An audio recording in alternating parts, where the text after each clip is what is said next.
Now joined by TSN hockey insider Chris Johnston. Chris, Jim Montgomery raises the prospect of Jeremy Swayman being in the Leafs' heads, but also hasn't committed to starting Swayman in Game 4. What do you make of how the Boston goaltending situation is playing out?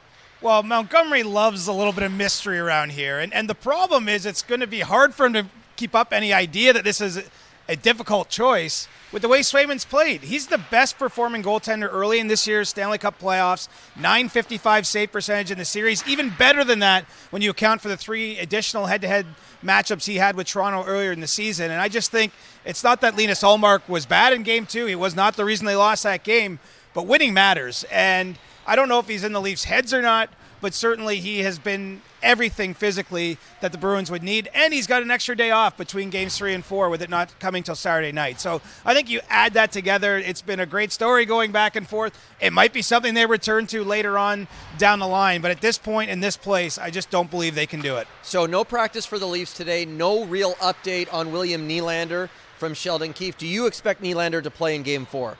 I would be really, really surprised. I said I'd be surprised if he didn't play Game 3. I'd be shocked if he didn't play Game 4. And that's just due to the fact that Nylander has been able to ramp up the work he's been doing on the ice. He, too, like Swayman and everyone else in this series, gets an extra day before the next game. And obviously the stakes have been raised here for the Leafs in terms of him having to get back in the lineup. He can help out on the power play, you would think, which has struggled for Toronto. 5-on-5, he's another weapon that they can deploy. And with the Leafs being down 2 on the series, with everything that he's been doing off ice and what I'm hearing from inside the room, that there's certainly an expectation that he'll play Saturday. The one caveat being, of course, if he has any kind of setback, and the Leafs will get a chance to be on the ice Friday, I think you'll see Nylander there, and we'll go from there in terms of whether he's feeling good enough. But right now, the plan is for him to play. Nylander led the Leafs in power play points during the regular season. Toronto 1 for 11 on the man advantage in this series, but it doesn't sound like Keefe is planning any big changes.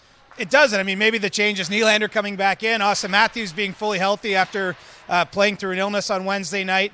But, as the Leafs coaching staff goes through the video, Mark, they see 11 high-danger chances in the slot and just the 1 power play goal to show for it. And because those are difficult chances to generate, they like a lot of what they're doing process-wise. And so, the Bruins, who in Game 81 of the regular season blew up their both power play units, moved things around. It's totally shaped the start to their series for them, with them having 5 power play goals. The Leafs aren't going to do anything as drastic, at least not yet. It sounds to me like they'll look for some small details, hope to get Nylander back on that unit, and basically count on the fact that more of those chances are going to fall if they keep generating them. I asked Montgomery about his penalty kill success in Game 3.